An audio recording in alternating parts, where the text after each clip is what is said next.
কাতু।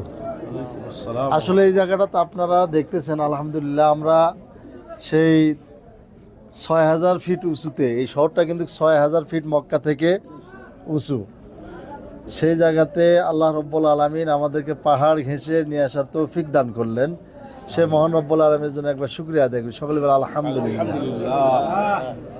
এখানে আপনারা দেখতেছেন যে অনেক লোক আসতেছে। কেন এই জায়গাটা এত গুরুত্বপূর্ণ কেন? এটা গুরুত্বপূর্ণ এই জায়গাটা হচ্ছে এই যে সামনে যে ঘেরাও করা, এটা দেখতেছেন, এটাই এই জায়গাটাই হচ্ছে আব্দুল্লাহ ইবনে আব্বাস রাদিয়াল্লাহুর কবর, মাখবার।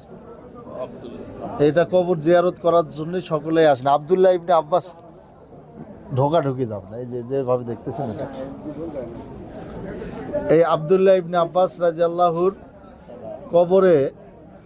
আব্দুল্লাহ ইবনে আব্বাস রাদিয়াল্লাহু কে ছিলেন এটা আপনারা জানেন? রইসুল মুফাসসিরিন, হাদিসের তিনি মুফাসসিরদের সর্দার, এবং তিনি খুব বুদ্ধিজীবী ছিলেন, ট্যালেন্ট ছিলেন। আল্লাহ রাসূল সাল্লাল্লাহু সাল্লামের কাছে 17 বছরের আগে, 17 বছর যখন বয়স, তখন থেকে আল্লাহ রাসূলের খেদমতে ছিলেন।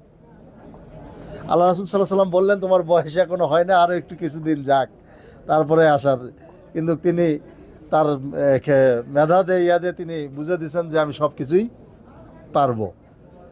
তো সেই আব্দুল্লাহ ইবনে আব্বাস রাদিয়াল্লাহু যখন মক্কা থেকে চলে আসেন, আসার পরে শেষ বয়সে এসে এখানে তিনি একটা বিবাহ করেন। বিবাহ করার পরে এই মসজিদটা দেখতেছেন, এটা পুরাটাই হচ্ছে আব্দুল্লাহ ইবনে আব্বাস রাদিয়াল্লাহুর নামে মসজিদ। এটা তার ঘর ছিল, এখানে বাড়ি ছিল। এই ঘরে তিনি হাদিস বর্ণনা এবং হাদিস সংরক্ষণ সমস্ত কিছু এখানে করতেন। কিন্তু হঠাৎ করে তিনি 2 ঘন্টা থেকে 3 ঘন্টা, 4 ঘন্টা, 2 ঘন্টা, 3 ঘন্টা করে ঘুম পাতেন, কোনোদিন ঘুমা পারতেন না, এরকম অবস্থা। লাস্ট ফিনিশিং শেষ বয়সে এসে তিনি অন্ধ হয়ে গেলেন। অন্ধ হয়ে যাওয়ার পরে এখানে অবস্থান করলেন। তারপরে তিনি যখন আল্লাহ রাসূল সাল্লাল্লাহু আলাইহি সাল্লাম শামসে বিভিন্ন জায়গাতে তিনি বিচার সালিশের জন্য যে দেখা যাচ্ছে যে মতানৈক্য সৃষ্টি হয়েছে, সেখানে তাকে পাঠাই দিতেন সমাধানের জন্য। তিনি যাই ওখানে সমাধান করে দিতেন।